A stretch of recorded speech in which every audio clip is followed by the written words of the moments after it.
And these two fingers right here, it's a reminder that Jesus is fully God and fully human. That these are the two aspects of Jesus Christ of Nazareth. Fully God, fully human. And the three fingers together is the sign of the Trinity, God the Father, Son, and Holy Spirit. And you make the sign of the cross. And I do this. Now, if you've ever been to seen a Catholic, and when I take communion, I say thanks be to God, and I make the sign of the cross, and I do this, up, down, to my left, and to my right. And that's the way the Catholics do that. The Orthodox, they do this, left to right. I do this. And you know why that is? See, when the Orthodox, when they would see the priest do this, they're like, the priest goes left to right, and so there's equality with us and the priest, so I'm going to start crossing left to right. And then you have the Catholics, right? They're doing right to left. And what's going on is this left to right motion. This is an ancient understanding. Sorry for any lefties who are here. Please hear, this is an ancient understanding, not a modern understanding. But the ancient understanding was that left was symbolized as evil or dark, and the right was symbolized light or righteousness or holiness. So we make the sign of the cross.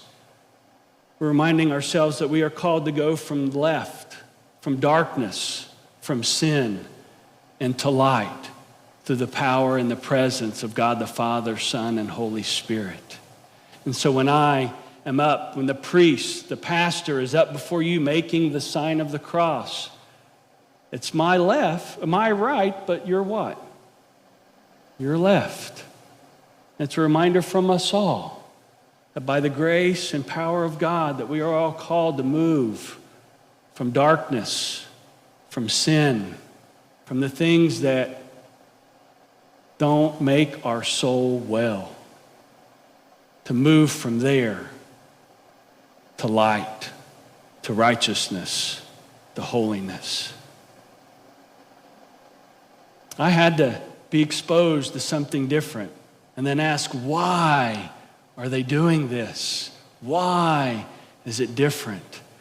And once I started understanding the difference, is a great expression of faith. Isn't it funny how when we don't ask the questions why, when we don't struggle, we can just get caught up into doing what everybody else is doing, get caught up in the arguments of what's going on, that we miss out we miss out on the message? Because honestly, do you think Jesus died and rose from the dead and really cares if we go left to right or right to left? No. But do you think he cares deeply about how we in our life, we move away from the darkness, from the sins, from the things that suck our soul? You think he cares about us wanting to move from that into his light, into his holiness?